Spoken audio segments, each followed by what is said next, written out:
Mas. Ini tim editor itu pada suka nonton drama Cina sama komik Korea.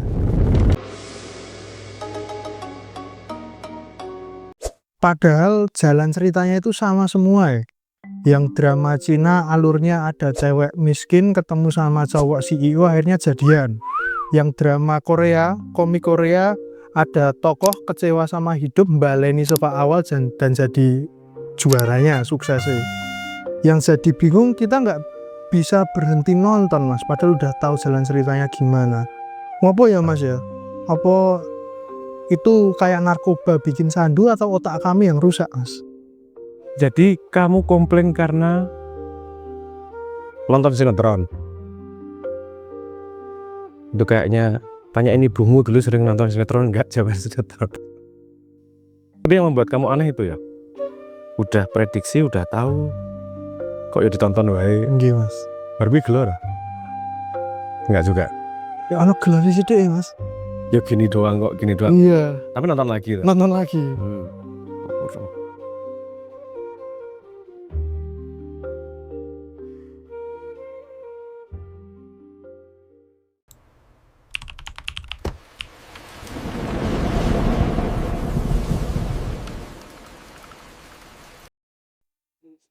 Kausalitas di dunia itu tidak mungkin bisa memenuhi keinginan semua orang. Contohnya gini, balapan lari 10 orang semua pengen juara 1 kan nggak mungkin. Harus ada juara dan ada yang kalah. Kausalitas itu yang membuat kita semua pada punya jarak antara keinginan dan kenyataan. Nah, kadang-kadang kita tidak bisa melakukan apa-apa dengan kenyataan. Sehingga ada ruang untuk yang disebut sebagai eskapisme, pengen meloloskan diri gitulah. Gimana meloloskan diri bang, keadaanmu tidak berubah. Ini kayak kita kemarin ngomong tentang mirror neuron, dimana kita bisa membayangkan kita pada sebuah tokoh tertentu. Jangan lupa kita punya itu loh, kalau kita nonton cerita, main game, kita mengasosiasikan diri kita pada sebuah karakter. Biasanya yang diasosiasikan jagoan biasanya. Terus kalau mimpinya adalah pengen naik status sosial, ya yang banyak ditonton adalah naik status sosial. Kalau industri film sih sederhana aja, mana yang dimakan penontonnya banyak akan direplikate. Nah, tapi kemudian yang berbahaya dari memberi mimpi adalah mimpi yang tidak realistis. Kalau nggak salah ya, coba dicek. Kalau nggak salah negara Cina sendiri sampai bikin peraturan ngelarang ceritanya jangan gitu-gitu aja toh. Kalau itu di Indonesia wes dibenggoki semua orang, bikin cerita aja dilarang. Tapi pemerintahnya melihat ada efek yang lebih besar. Bahwa kalau semuanya mimpi kayak gini, terlalu lepas dari kenyataan, itu juga berbahaya loh. Wes lah diatur wae lah kayak gitu. Kalau Indonesia ya nggak percaya kayak gitu. Dari dulu kita ngomong berbahayanya sosial media tanpa regulasi atau pendidikan yang tepat, ya nggak percaya. GAI ya padha wae nggak percaya. Ya gimana ya? Butuh yang bisa lebih wise melihat walau sesuatu yang kecil itu punya impact yang besar di belakang. Itu tadi eskapisme dari pengen naik status ya. Terus mungkin yang lain adalah kesuksesan, di mana orang Korea misalnya, Korea tadi kan banyak yang regresi atau isekai gitu ya, pindah dunia lain dengan kekuatan atau regresi, dia mengulangi hidupnya lagi. Mungkin majority banyak yang menyesali keputusannya, sehingga bermimpi bisa mengambil keputusan kembali. Seandainya saya tahu sebelumnya, saya pikir akan ambil keputusan yang berbeda. Itu mungkin make sense pada sebuah society yang memang sangat kompetitif. Satu keputusan salah bisa efeknya sangat besar. Itu sampai jadi bukan mindset ya, sampai kita nggak bisa ngomong mindset, tapi kita bisa ngelihat dari karya seninya. Karena karya seni biasanya adalah potret dari society-nya sendiri. Karya seninya menunjukkan banyak regresi, berarti mungkin ya memang banyak yang disesali dalam perjalanan hidupnya. Dan itu jadi majority top of mind ya. Sehingga ketika ngelihat itu, enak ya kalau bisa gini, enak ya kalau kita bisa ngulangin, enak ya kalau ngulangin.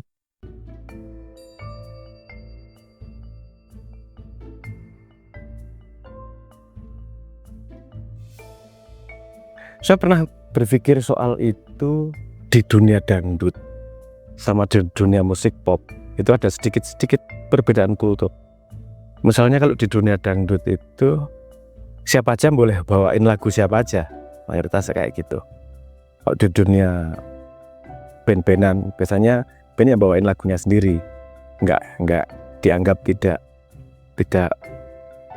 ethical kalau bawain lagu orang lain. Dan efeknya berbeda jadi kalau penonton dangdut itu lagu dangdut apa aja ya joget, ora urusan loh. Tapi kalau band-bandan punya audiensnya sendiri-sendiri. Dia ada audiens dangdut sama bukan audiens pop, tapi audiens band A, band B, band C. Ini kan menarik nih. Waktu itu saya mikir, apa yo kok dangdut sama kayak kamu. Core-nya kan tak ke dangdut.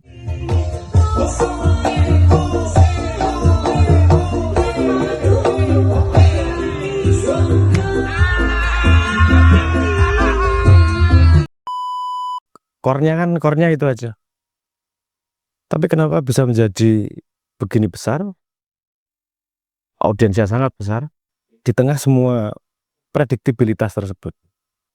Terus kemudian ada rumus gini nih kalau bikin seni katanya. Ini perang tarik-tarian antara familiarity yang sudah kita prediksi, dan kemudian apa yang baru, yang surprising, something new. Nah ini kalau saya kemudian melihat canonicalnya, lihat konsep prinsipalnya, itu banyak jenis karya seni itu sebenarnya garisnya hanya dalam tanda petik hanya kalau sesuatu yang baru semua kemudian disebut avant-garde. Kalau kemudian yang familiar semuanya ya jadinya musiknya kayak dangdut atau misalnya pentatonik, yaitu eksplorasinya nggak akan se eksploratif yang diatonis misalnya. Nah, ternyata itu bukan hanya urusan disiplin, itu urusan bawaan manusia juga. Bagaimana koordinat dia bisa menangkap sesuatu yang baru di tengah sesuatu yang dia bisa prediksi. Dan ini make sense. Kalau kamu misalnya gini, dikasih mobil jenis yang berbeda, ada inovasinya A, B bisa dibahas. Wah menarik nih gitu. Kalau mobilnya sama kayak kemarin, nggak ada inovasi, nggak menarik. Tapi kalau mobilnya sama sekali baru, bannya 5 gitu misalnya, pasti yuk takut nyobain ini apa ya ini. Kalau dulu saya membaca ada istilah gini, apel. Kalau apelnya kamu bikin merahnya agak berbeda, orang akan menarik. Tapi kalau tiba-tiba bikinnya ungu, nggak akan ada yang beli. Terlalu aneh. Nah ini jadi ada tendensi di mana manusia itu masuk ke sebuah tempat yang keseimbangan antara familiaritasnya sama newness-nya, kebaruannya itu cocok dengan dirinya. Ini nanti ada hubungannya dengan openness, contentiousness di ocean itu tadi. Orang yang openness-nya tinggi itu nyari sesuatu hal yang baru. Di bawah familiaritasnya sedikit, dia nyari yang baru. Ada juga yang ngapain yang baru, yang lama aja ini diulangin karena kita sudah familiar dengan ini. Dia punya fungsinya masing-masing. Saya nggak ngomong mana yang lebih baik, mana yang lebih buruk. Karena kalau membaca tadi, kenapa orang mau baca buku yang udah dia baca sebelumnya, itu justru bukan urusan informasi kemudian efeknya. Efeknya adalah efek terapi. Karena dia merasa mulai kemudian dia udah tahu kok outputnya seperti apa. Jadi lebih kontrol. Dia tidak menunggu output yang kalau nonton film ya. Dia tidak menunggu, dia bukan gini, scene abis ini gimana ya. Nah, tapi scene ini kapan ya? Karena dia tahu prediksinya seperti itu. Karena itu fundamental dalam hidup manusia. Itu kan masa depan gelap. Dan kita punya macam-macam konsep ini, mau konsep sains, mau konsep hukum dan seterusnya, itu kan menyediakan sedikit kontrol tentang kemungkinan apa yang terjadi di masa depan. Karena kalau chaos sama sekali ya nggak banyak orang bisa hidup. Tapi kalau tertata sama sekali, semuanya tertata 100%, ya jadi boring. Jadi membosankan. Kalau tanya teman-teman yang Indonesia terus kemudian di luar negeri, itu banyak yang komentar bahwa semua tertata, semua terprediksi, gini jadi gini, nggak ada kejutan. Indonesia karena hidupnya terbiasa kejutan, nggak tahu pagi dapat apa, siang dapat rezeki dari mana, malam dapat dari mana, nggak. Itu bisa jadi indikator bahwa kita terbiasa memang dengan chaos. Atau balik lagi ke inti masalahnya, Mbak. Ini kenapa kok gue senang melihat sesuatu yang kamu sudah tahu akan jalannya begitu. Satu mungkin familiarity. Nomor dua, kamu butuh dopamin merasa benar. Ya paling nanti gini toh, paling nanti gini toh. Benar. Nomor tiga, ada kemungkinan kamu lagi stres nih. Kamu apa butuh terapi? Ngapa sih ya? Gue nembak pacarmu nggak dijawab 3 minggu, atau udah nggak lama nggak WA atau gimana, sehingga mencari kepastian di antara ketidakpastian. Nah,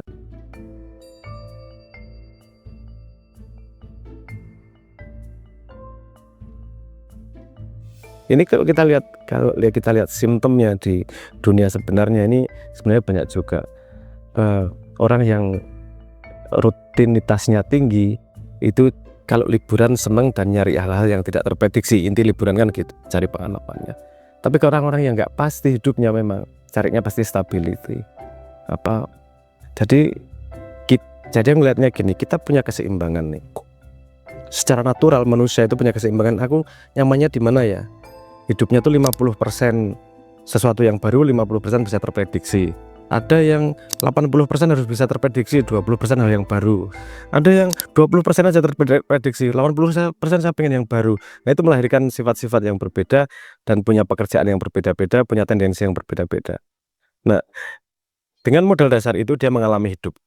Hidupnya kemudian ada faktor-faktor A, B, C, terus dia mencoba mencari media untuk membawa dia ke keseimbangan naturalnya dia itu tadi. Yang perlu dicari adalah keseimbangan naturalnya ini seperti apa.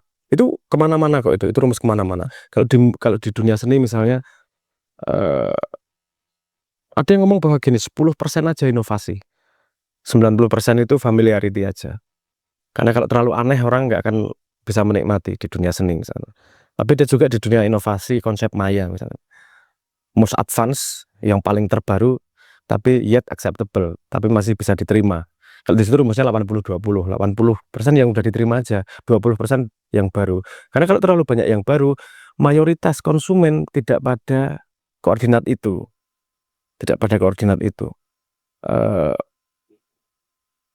Artinya kita bisa mengambil ilmu itu untuk meletakkan posisi kita di society ini. Kita sebenarnya lebih nyaman yang gimana sih? Kalau orang yang senengannya adventure, sesuatu yang baru, sebenarnya penelitian jadi peneliti bagus karena dia membuka hal yang tidak pasti, chaos. Kalau misalnya dia butuh kepastian yang tinggi, pekerjaan kantor bagus, repetitif bagus. Itu sebenarnya rumusnya dipakai di mana-mana kok. Bahkan bikin film itu juga gitu. Bikin film action itu kemungkinannya cuma dua. Hero-nya pengen mengubah sesuatu dan berhasil, atau hero-nya pengen mempertahankan sesuatu dan berhasil. Penjahatnya juga dua. Kalau hero-nya pengen mengubah sesuatu, penjahatnya nggak mau sesuatu berubah. Penjahatnya pengen merubah situasi. Entah caranya benar atau salah ya. Thanos pengen merubah situasi dengan kayak gini. Ya, sing anti kemapanan. Bukan anti kemapanan sih, dia pengen nggak nyaman dengan keadaan sekarang, saya pengen ubah.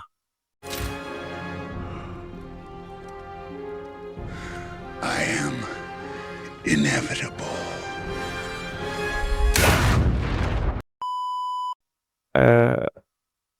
Jagoan-jagoannya, hero-nya itu justru yang konservatif.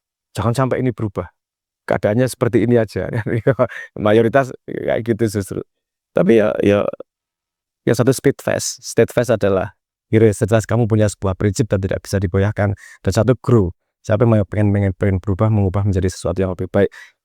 Mau film manapun bisa ditrace ke akar itulah. Mayority bisa ditarik akar ke situ. Pertanyaan kenapa itu jadi sangat connect sama penonton? Karena tidak mungkin itu diteruskan dan diulang-ulangi kalau tidak connect sama penonton. Karena penonton sendiri punya tendensi yang seperti itu. Jadi mirroring, nonton media, TV, film, nonton kamu tadi nonton sinetron Cina, kamu nonton baca buku.